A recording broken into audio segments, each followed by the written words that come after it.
Guys, welcome to our channel multi talented. आज मैं आपके सामने जीके लाइव टेस्ट 2 लेके आ रही हूँ। जीके लाइव टेस्ट 1 मैंने 2 पार्ट्स में करवा दिया है, तो आप पिछली वीडियो में जाके उसे चेक कर सकते हैं। बहुत अच्छे क्वेश्चन है जो आपके रेलवे एनटीपीसी एसएससी एग्ज़ाम में बेनिफिशियल होगी। सो चलिए करते हैं स्टार्ट करने से पहले आप हमारे चैनल को लाइक, शेयर एंड सब्सक्राइब कर दीजिए। सो गाइस, चलिए स्पेशल क्लास हम स्टार्ट करते हैं जीके लाइव टेस्ट 2। इसमें आपके जैसे कि आपके क्वेश्चन आते हैं, आपको मैं बताती हूँ। आपके जैसे रेलवे एनटीपीसी में आपके 30 नंबर की मैथ आती है, 30 नंबर की रीजनिंग आती है और 40 नंबर की जीके और जीएस आती है। और जैसा एग्ज़ाम में पैटर्न होगा जीके का, जैसे 10 क्वेश्चन आपके होंगे जीएस के यानी जनरल साइंस के 10 क्वेश्चन, उसमें से 2 से 3 क्वेश्चन होंगे करंट अफेयर के, ठीक है। 20 क्वेश्चन होंगे आपके जीके के। उस हिसाब से आपका पैटर्न यहाँ पे मैंने रखा है, तो ये आपके जो है एग्ज़ाम में बहुत ज़्यादा बेनिफिशियल होगी गाइस। सो चलिए करते हैं स्टार्ट, लेट्स गेट स्टार्टेड। यहाँ पे आप ये जो मैं आपको ये क्वेश्चन करवाऊँगी, आप ध्यान दें। ये क्वेश्चन मैं 1 से 2 मतलब 2 से 3 सेकंड का टाइम दूँगी। जीके के क्वेश्चन इसमें ज़्यादा टाइम नहीं लगना चाहिए। 40 मिनट में, 40 नहीं तो 30 मिनट में आपके ये क्वेश्चन हो जाने चाहिए। तो आप ये खुद की जांच इसमें आप कर सकते हो कि आपके कितने क्वेश्चन ठीक हुए हैं, गलत हुए हैं। आप वीडियो को फिर से देख सकते हो। और गाइस, कॉन्ग्रेचुलेशन, हमारे 100 सब्सक्राइबर हो चुके हैं आप सभी की जो है मेहरबानी हेल्प से, ठीक है। 100 से आप 1000 ले जाने के लिए आप हमारी हेल्प कर सकते हैं और हम आपको अच्छे से अच्छा कंटेंट देंगे। सो चलिए करते हैं स्टार्ट। फर्स्ट क्वेश्चन है, एक धूप के छत्ते के लिए सबसे अच्छा रंग होगा। एक धूप का यदि हम अम्ब्रेला ले, छत्ता ले, इस प्रकार का, ठीक है, इसमें इसके लिए सबसे जो है अच्छा रंग कौन सा होगा धूप के लिए, ताकि वो हमें जो है धूप से बचाए। बताइए इसका आंसर। पिछली स्लाइड जो पार्ट 1 मैंने करवाया था आपको, उसमें क्या है जो आंसर टिक कर दिए थे, लेकिन इसमें टिक नहीं है, तो इसका आंसर होगा डी, शीर्ष पर सफ़ेद और अंदर से काला। यानी कि यहाँ पे तो होना चाहिए आपका वाइट, यहाँ पे तो होना चाहिए वाइट कलर का, एंड अंदर से होना चाहिए काला यानी ब्लैक, ठीक है। तो ये धूप का छत्ता सबसे अच्छा रंग होगा, ठीक है। चलिए इसका सॉल्यूशन देख लेते हैं। सूरज की छतरी के लिए यानी धूप के छाते के लिए सबसे अच्छा रंग अंदर से काला और ऊपर से सफ़ेद होता है। जैसा कि काला रंग सूर्य की किरणों को जो है अवशोषित कर लेता है, अब्जॉर्ब कर लेता है, यह ऊपर की तरफ नहीं होना चाहिए, ठीक है। ब्लैक कलर ऊपर कभी भी नहीं लेना चाहिए धूप के छत्ते में, ठीक है। और सफ़ेद रंग सूर्य की किरणों को जो है परावर्तित कर देता है। जैसे कि ये अम्ब्रेला है आपका, जो भी है आपका मेरा, यहाँ पे अगर वाइट कलर होगा, यहाँ पे सन की जो रेज आएंगी ये फिर से इसको वापस ले जाएंगी, ठीक है। ये इसकी वजह से गर्म होने से बचेगा। और यदि ब्लैक होगा तो ये इसको अवशोषित करने लग जाएंगी, ठीक है। तो इसलिए जो है हमें ये ऊपर नहीं होना चाहिए, ये मतलब वाइट कलर ऊपर होना चाहिए, ब्लैक ऊपर नहीं होना चाहिए, ठीक है। नेक्स्ट क्वेश्चन है, पेट के एक्सरे यानी यदि हम पेट का एक्सरे करवाते हैं, कलर्ड एक्सरे करवाते हैं, तो रोगी को जो पेशेंट होता है उसको पहले बेरियम का उपयुक्त नमक दिया जाता है। क्यों दिया जाता है बेरियम का उपयुक्त नमक? ये क्वेश्चन ही बन गया कि जो है पेट का एक्सरे करते समय किस चीज़ का जो है नमक दिया जाता है, किस चीज़ का दिया जाता है? बेरियम का। और क्यों दिया जाता है? इसका आंसर होगा बी, क्योंकि बेरियम एक्सरे का एक अच्छा अवशोषक होता है और पेट को स्पष्ट रूप से प्रकट करने के में मदद करता है। ठीक है, इसका आंसर बी होगा। इसका सॉल्यूशन देख लेते हैं हम। बेरियम एक्सरे का एक अच्छा अवशोषक होता है और पेट को स्पष्ट रूप से प्रकट जो है होने में मदद करता है। ऐसा इसलिए है क्योंकि पेट की जो है एक्सरे परीक्षा से पहले रोगियों को बेरियम का उपयुक्त लवण दिया जाता है, नमक दिया जाता है, सोल्ट दिया जाता है। ठीक है, चलिए नेक्स्ट क्वेश्चन है।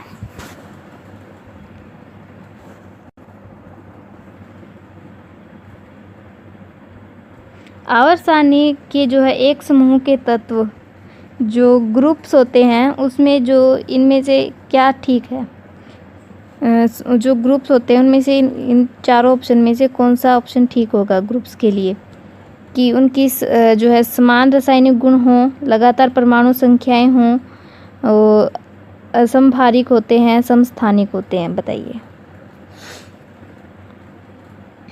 इसका आंसर होगा आपका ए। इनमें जो है समान रासायनिक गुण होते हैं। ग्रुप्स क्या होते हैं, जैसे ये आपकी पीरियोडिक टेबल है, जो ऐसे बने होंगे, ठीक है, वो ग्रुप्स होंगे। ठीक है, यहाँ पे 1 2 3 4 5 6 7 8 9 10 ये ग्रुप्स होंगे। ठीक है, ये आपको मैं दिखा भी देती हूँ। ये देखिए, ये जो है ग्रुप 1, ग्रुप 2, ग्रुप 3, 4 5 6 7 8 ऐसे करके टोटल 18 ग्रुप हैं। ठीक है, और यहाँ पे पीरियड्स बने हुए हैं ये। ठीक है, ये इनको आवर्त कहते हैं। ठीक है, इनको ग्रुप्स कहते हैं। ओके, चलिए, और ये जो आपकी आवर्त सारणी है, इसमें आपको बिल्कुल अच्छे से समझ में आएगा कि किस इलेक्ट्रॉन को कितना जो वैलेंसी इलेक्ट्रॉन है और कितना उसका जो है उसमें कितने इलेक्ट्रॉन की आवश्यकता है। बैलेंस और वैलेंस, एक तो वैलेंस होता है और एक बैलेंस होता है, दोनों अलग अलग होते हैं। तो ये आप मुझे कमेंट करके बताना कि मतलब ये सारणी मैं आपको सिखाऊं या नहीं। ठीक है, ये आसानी सीखने के बाद आपको बिल्कुल अच्छे से समझ में आ जाएगा। ठीक है, अभी तो इसमें बहुत टाइम लगेगा। तो इसका सॉल्यूशन देख लेते हैं। प्रत्येक कॉलम को एक समूह कहा जाता है। ठीक है, मतलब जो ये ऐसे कॉलम होगा उनको एक समूह कहा जाता है, और प्रत्येक समूह के तत्वों के बाहरी कक्ष में इलेक्ट्रॉन की जो है समान संख्या होती है। ठीक है, बाहरी कक्ष में जो है उनके इलेक्ट्रॉन बिल्कुल समान होते हैं, और उन बाहरी इलेक्ट्रॉन की जो है बैलेंस इलेक्ट्रॉन भी कहा जाता है। मैंने आपको बताया था बैलेंस इलेक्ट्रॉन, इसलिए इसमें जो है समान रासायनिक गुण होते हैं। बुलेट प्रूफ जो सामग्री बनाने के लिए निम्नलिखित पॉलीमर में से किसका उपयोग किया जाता है। यदि हम कोई बुलेट प्रूफ जैकेट बनाएं तो इनमें बनाने के लिए कौन सा पॉलीमर यूज़ किया जाता है। इसका आंसर होगा आपका सी, पॉलीएथिलीन। ठीक है, पॉलीएथेनिल का जो है इसमें यूज़ किया जाता है, सी। इसका सॉल्यूशन देख लेते हैं। बुलेट प्रूफ सामग्री बनाने के लिए पॉलीएथिलीन पॉलीमर का उपयोग किया जाता है, क्योंकि यह सस्ता, लचीला, टिकाऊ और रासायनिक रूप से प्रतिरोधी होता है। ठीक है, सस्ता, लचीला, टिकाऊ और रासायनिक प्रतिरोधी होता है। ठीक है, चलिए नेक्स्ट है।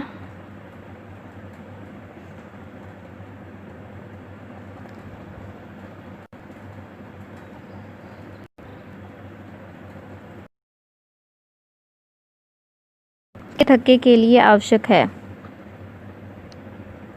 कौन सा विटामिन होता है रक्त के थक्के के लिए आवश्यक? विटामिन के। ठीक है, जो ब्लड क्लॉटिंग होता है उसके लिए विटामिन डी आवश्यक होता है रक्त का थक्का जमाने के लिए। ठीक है, तो विटामिन ए किस काम आता है, मतलब विटामिन ए की कमी से क्या रोग होता है पहले ये बता दीजिए। रतौंधी। ठीक है, रतौंधी होता है जो है कलर ब्राइटनेस या फिर आइज़ का। ठीक है, डी की वजह से होता है रिकेट्स, और ये धूप का अच्छा स्रोत होता है। और सी की वजह से होता है स्कर्वी। और जो अभी इम्यूनिटी बढ़ाने के लिए भी विटामिन सी का यूज़ करने के लिए बोला जा रहा है। और इसका आंसर क्या होगा? विटामिन के, रक्त के थक्के जमाने के लिए। ठीक है, सॉल्यूशन देख लेते हैं। विटामिन के जो है स्वाभाविक रूप से आंतों में बैक्टीरिया द्वारा निर्मित होता है और सामान्य जो है रक्त के थक्के बनाने, हड्डियों के स्वास्थ्य को बढ़ाने, रक्त हड्डियां और गुर्दे के लिए प्रोटीन का उत्पादन में मदद करने में एक आवश्यक भूमिका निभाता है। ठीक है, ये हड्डियों के लिए बहुत अच्छा होता है। नेक्स्ट है, ये क्वेश्चन अब पहले पूछे नहीं जाते थे लेकिन अब ये नए आए हैं, तो ये वाला क्वेश्चन अब पूछने लगे हैं कि यहाँ पे इतना टाइम हुआ है तो वहाँ पे कितना होगा। जैसे कि इसमें बताया गया, देखो आप, यदि समाचार लंदन में सुबह 10:30 बजे प्रसारित होता है तो किस समय बगदाद में 45 डिग्री ईस्ट पर सुनाई देगा? बताइए इसका आंसर क्या होगा। ये देखिए, इसका आंसर मैं आपको निकाल के दिखाती हूँ। ये थोड़ा ऊपर करके मैं आपको निकाल के दिखाती हूँ। देखिए, एक दिन में कितने घंटे होते हैं? 24 घंटे। ठीक है, और पृथ्वी अपने अक्ष पर कितनी डिग्री घूमती है? 360 डिग्री पर घूमती है। ठीक है, 24 घंटे को 1 आवर बराबर कितना होता है? 15 डिग्री। इसको हम इससे कट करेंगे तो, ठीक है, 1 आवर बराबर 15 डिग्री होता है। इसने बोला है कि 15 डिग्री ईस्ट पर सुनाई देगा। ध्यान दें, यदि ईस्ट हो तो हम टाइम को प्लस करेंगे। ठीक है, और यदि वेस्ट आ जाए तो हम टाइम को माइनस करेंगे। ठीक है, ये ध्यान रखें। तो यहाँ पे इसने बोला है कि 45 डिग्री ईस्ट, तो यहाँ पे 15 डिग्री बराबर है 1 आवर के, तो 45 डिग्री कितने के बराबर होगा? 15 × 45, 3 आवर के। ठीक है, यहाँ पे 3 आवर निकल के आ गया। तो अब कितने बजे प्रसारित होता है? 10:30 बजे। 10:30 में अगर हम 3 घंटे ऐड कर दें, 10:30 में यदि हम 3 घंटे ऐड कर दें तो क्या टाइम आ जाएगा? 1:30 बजे। ठीक है, PM, क्योंकि दोपहर को PM होता है, इसने सुबह बोला है, दोपहर के 1:30 बजे, तो इसका आंसर हो जाएगा दोपहर के 1:30 बजे। समझ में आया आपको? आप मुझे कमेंट करके बताना कि मैंने आपको ये क्वेश्चन जैसे समझाया आपको समझ में आया या नहीं। ठीक है, ये क्वेश्चन आपके जो है एग्ज़ाम में देखने को मिलेगा, क्योंकि ये क्वेश्चन अभी तक आए नहीं हैं, ये क्वेश्चन अभी आ सकते हैं। देखिए, यहाँ इसमें समझाया भी गया है स्लाइड्स में। हम जानते हैं कि पृथ्वी 24 घंटे में 360 डिग्री घूमती है, 15 डिग्री के प्रति। सो चलिए गाइस, ये स्टार्ट करते हैं। तो मैं यहाँ पे 15 डिग्री प्रति की दर से चलती है। ग्रीनविच मीन टाइम में 0 डिग्री देशांतर पर होती है। तो बगदाद में 45 डिग्री पूर्व में है, तो इस तरह बगदाद में लंदन से 3 घंटे की दूरी पर होगा। ठीक है, यहाँ पे मैप में भी आपको दिखा दें। ये देखिए मैप, आप ये ध्यान रखें, आपसे पूछा जा सकता है। जैसे ये मैप है, ये जो पृथ्वी है, अर्थ है, ठीक है, इसमें ये मैं आपको सारा समझाई देती हूँ आज। ये तो होता है इक्वेटर, भूमध्य रेखा। ठीक है, इसको इक्वेटर कहा जाता है। ये कितनी डिग्री पर होता है? 0 डिग्री पर, ये ध्यान दें। और ये जो होते हैं ये पोल होते हैं, इनको पोल कहा जाता है, ध्रुव। ठीक है, ये वाले ध्रुव होते हैं। और ये ऊपर की तरफ होता है, ये होता है नॉर्थ, ये तो होता है नॉर्थ साइड, और ये होता है साउथ साइड, ये होता है वेस्ट, और ये होता है ईस्ट साइड। ठीक है, ये जो इतना साइड होता है, ये देखो इतना साइड जो नॉर्थ का हो गया, यहाँ पे इसका आप ध्यान रखो कि ये वाली जो इसमें 3 लाइन खींच देते हैं हम, जैसे ये वाले 3, तो ये तो इक्वेटर हो गया। ये लाइन जो होगी इसको हम कहेंगे ट्रॉपिक ऑफ कैंसर। ठीक है, ट्रॉपिक ऑफ कैंसर। और ये कितनी डिग्री पर होता है? 23.26 नॉर्थ, क्योंकि नॉर्थ साइड है। और यहाँ पे कौन सा जो है सर्कल होता है? Arctic circle. ठीक है, आर्कटिक सर्कल। और कितनी डिग्री पर? 66.34 नॉर्थ पर। ठीक है, और ये जो अभी साउथ साइड पर आ जाते हैं हम। ठीक है, ये जो साउथ साइड है, यहाँ पे 3 लाइन यहाँ पे भी कर देते हैं, तो ये लाइन होगा ट्रॉपिक ऑफ कैप्रिकॉर्न। 23.26 साउथ, और अंटार्कटिक सर्कल होगा ये वाली लाइन। ठीक है, ठीक है। और इस साइड अगर हम देखें इसको, चलिए इस अगर हम एक चीज़ और देखें, ये जो सीधी लाइन है यहाँ पे जो लगी हुई हैं, ये इनको क्या कहा जाता है? लॉन्गिट्यूड। जो लेटी हुई लाइनें होंगी इसको हम कहेंगे लैटिट्यूड, लैटिट्यूड। ठीक है, इसको हम कहेंगे लैटिट्यूड यानी अक्षांश, हिंदी में कहेंगे अक्षांश। और ये वाली जो लाइनें होंगी टेढ़ी ऐसे, ये जो यहाँ पे लगी हुई हैं, इसको हम कहेंगे देशांतर यानी लॉन्गिट्यूड। ठीक है, चलिए यहाँ पे देखिए, जैसे आपको यहाँ पे दिखा रखा है माइनस क्यों होगा प्लस क्यों होगा, मैं आपको बता देती हूँ। ये मैप है जैसे, तो यहाँ पे ये वाली जो अक्षांश है, और हाँ, ये वाला जो देशांतर है ये वाला अक्षांश है, तो ये इसकी तरफ इस साइड जाएगा तो क्या होगा? प्लस होगा, और इस साइड जाएगा तो क्या होगा? माइनस होगा। ठीक है, चलिए। और इस साइड ये नॉर्थ अमेरिका है, ठीक है, वेस्ट में नॉर्थ अमेरिका है, और ईस्ट में यूरोप, एशिया, अफ्रीका। ठीक है, ये है। चलिए, और यहाँ पे आपको अच्छे से समझाया भी गया है कि इस साइड प्लस होगा, इस साइड माइनस होगा। ठीक है, 30 डिग्री 40 डिग्री जिस हिसाब से आपको जाने के लिए बोला जाए। ठीक, चलिए, बहुत अच्छे से एक्सप्लेन कर दिया गाइस। अब आपको कोई भी दिक्कत इसमें नहीं होनी चाहिए। नेक्स्ट क्वेश्चन है, हड़प्पा किस नदी के तट पर स्थित है? हड़प्पा किस नदी के तट पर स्थित है? बिल्कुल इजी क्वेश्चन, कुछ इजी क्वेश्चन भी आते हैं। रावी नदी के तट पर। ठीक है, रावी नदी के तट पर हड़प्पा स्थित है। ठीक है, ये वाला रावी। यहाँ पे कुछ और साइट्स दे रखे हैं जो इम्पोर्टेंट है एग्ज़ाम में, कि हड़प्पा रावी नदी के तट पर स्थित है। मोहनजोदड़ो जो है इंडस नदी के तट पर स्थित है, यानी सिंधु। ठीक है, रोपर जो है सतलज नदी के तट पर स्थित है। कालीबंगा जो है घग्गर नदी के तट पर स्थित है। लोथल जो है भगोवा नदी के तट पर स्थित है। आप इनको कैसे लर्न कर सकते हो? कुछ अपने तरफ से भी ट्रिक बना के इनको लर्न कर सकते हो। हड़प्पा की जो है ट्रिक बनाने की कोई ज़रूरत नहीं है। मोहनजोदड़ो, चलिए, ये जैसे कि आपको हड़प्पा की जो है ट्रिक याद कराने की ज़रूरत नहीं है। मोहनजोदड़ो की जैसे एम आई का मोबाइल चल रहा है ना, वैसे। ठीक है, रोपर की RS यानी रुपए, और कालीबंगा की KG, बच्चा KG में है, और लोथल की भगवा LLB हम करते हैं ना, वही। ऐसे आप इसको लर्न कर लो। ठीक है, चलिए नेक्स्ट क्वेश्चन है।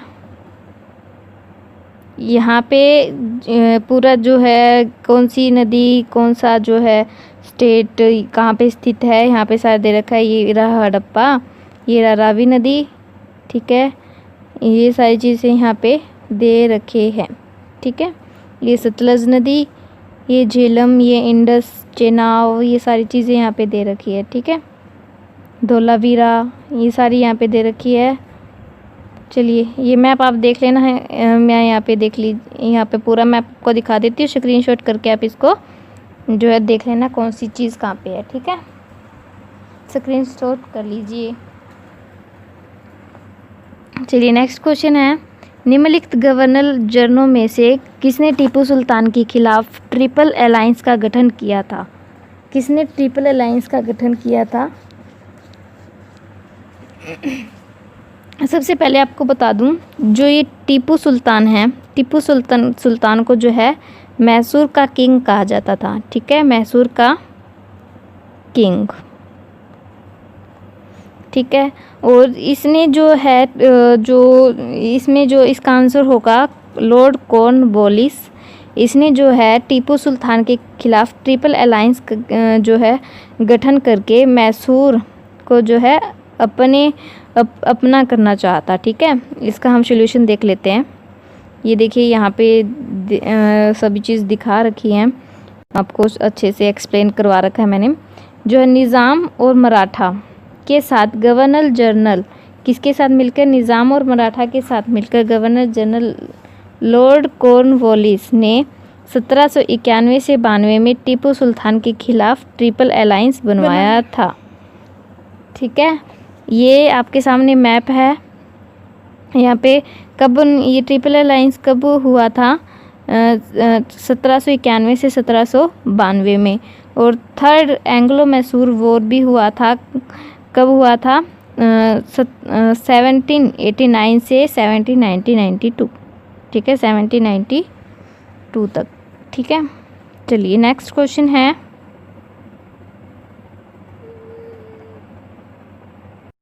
चलिए नेक्स्ट क्वेश्चन है, चंद्रमा के चारों ओर वातावरण का अभाव है, क्यों है? इसका आंसर होना चाहिए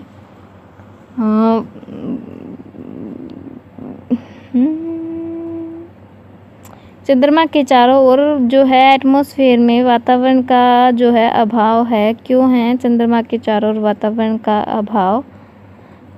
हाँ, इसका आंसर है बी। ठीक है, इसका आंसर बी है।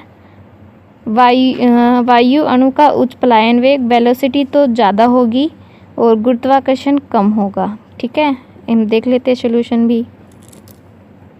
कम पलायन वेग और कम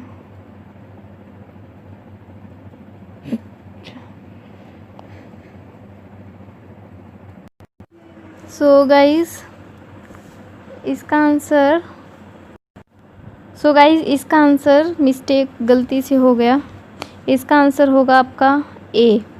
ठीक है, कम जो है वेलोसिटी और जो है कम गुरुत्वाकर्षण बल। मैंने ये ही कम गुरुत्वाकर्षण बल देख के ही इसका आंसर लगा दिया था, लेकिन कम जो है वेलोसिटी भी कम होनी चाहिए। ठीक है, ये मैंने देख के इसका आंसर लगा दिया था गाइस, सॉरी, और मेरा ध्यान भी कहीं और था। चलिए कोई बात नहीं, हो जाता है मिस्टेक हमसे भी, हम भी इंसान हैं। चलिए नेक्स्ट है, भारत में राजकोषीय नीति किसके द्वारा बनाई जाती है? ठीक है, इसका आंसर होगा गाइस सी। ठीक है, कभी आप सोचे कि मैं सभी आंसर गलत बता रही हूँ, नहीं, बिल्कुल भी जो है ये क्वेश्चन आपके बिल्कुल एज इट इज़ एग्ज़ाम में से उठाए हुए हैं, हर एक पेपर में से उठाए हुए हैं। ठीक है, बिल्कुल भी गलत नहीं है, ये मैंने सिर्फ लास्ट का देख के ही आपको आंसर बता दिया था। ठीक है, तो ये जो है भारत में राजकोषीय नीति किसके द्वारा बनाई जाती है? वित्त मंत्रालय के द्वारा। और फिलहाल में वित्त मंत्रालय जो है वित्त मंत्री कौन है? निर्मला सीतारमण।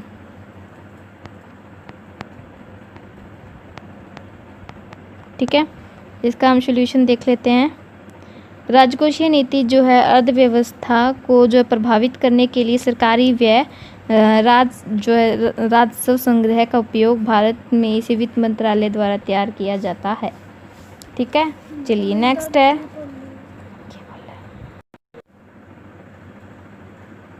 चलिए गाइस इसमें जो है आपको मैं सारी चीज़ें बता देती हूँ।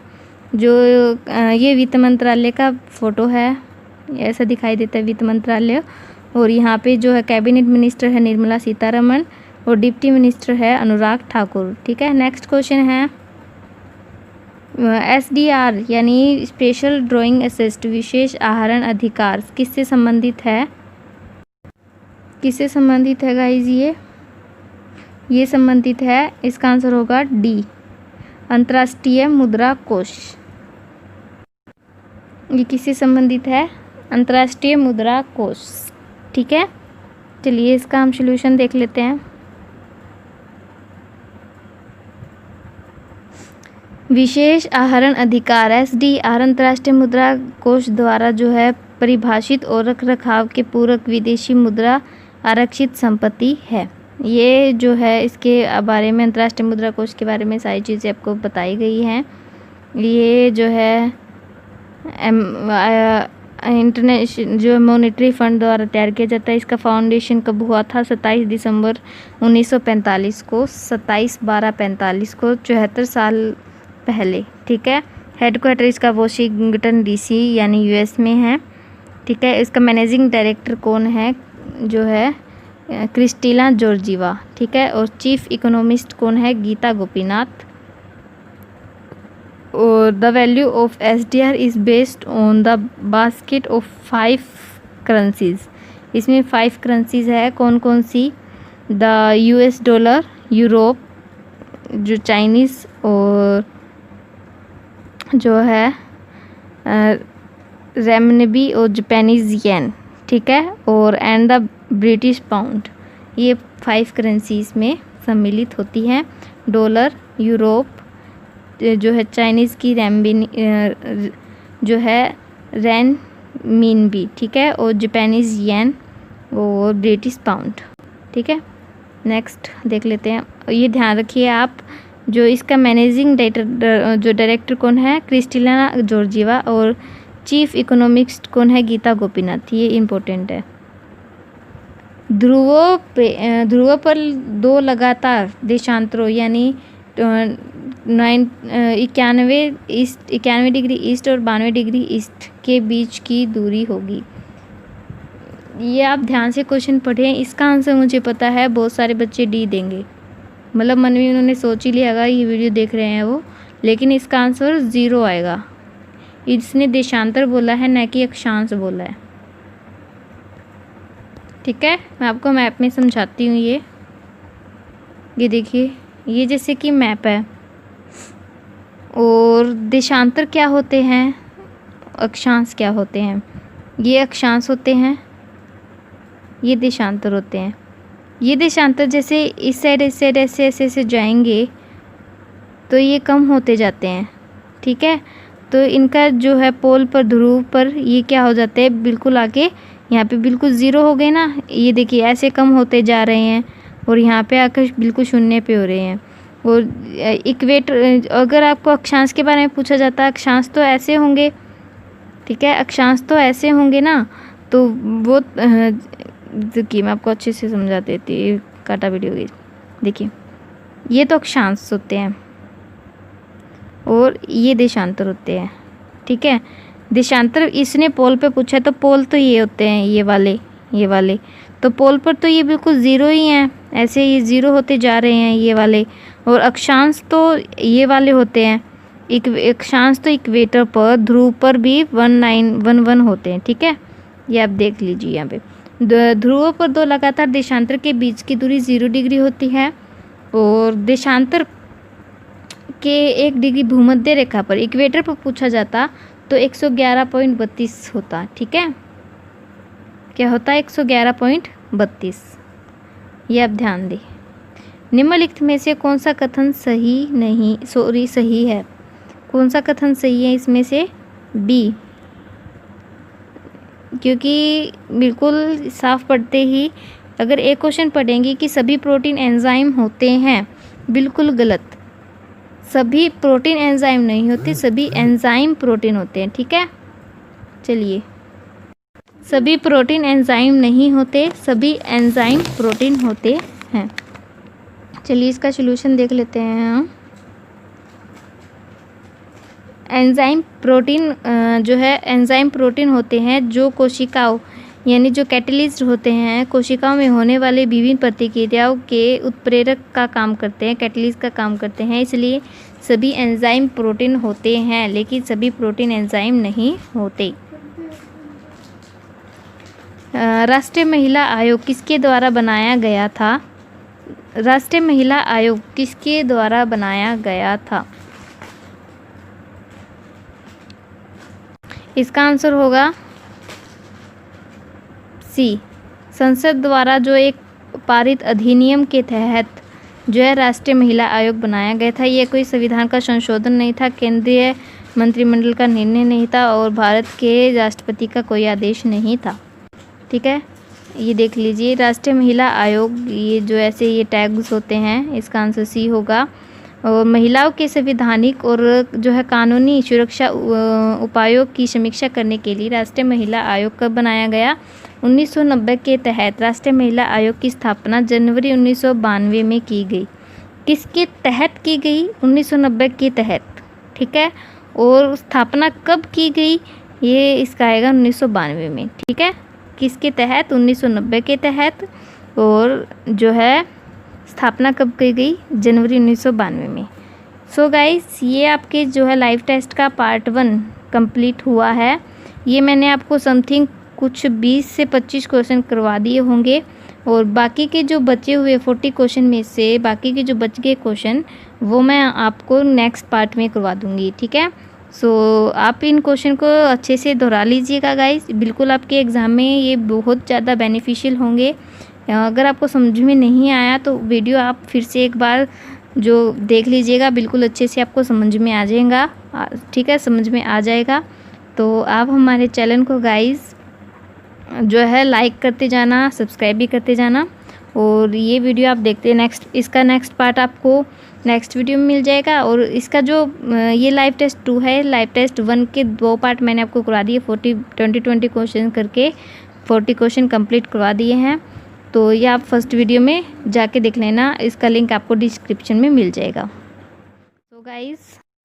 सो गाइस आप हमारे चैनल को लाइक, शेयर एंड सब्सक्राइब कर दीजिए, और मोर नोटिफिकेशन एंड अपडेट्स के लिए आप हमारे बेल आइकन को भी प्रेस कर दीजिए, ताकि आपको नए नए नोटिफिकेशन मिलते रहें, ताकि आपको नए नए नोटिफिकेशन एंड जानकारी मिलती रहे। हमारी नई वीडियो आए तो आपको जो है इसका नोटिफिकेशन आपके मोबाइल में आ जाए। So guys keep studying, keep sharing. Thanks guys, thanks for watching this video. Bye.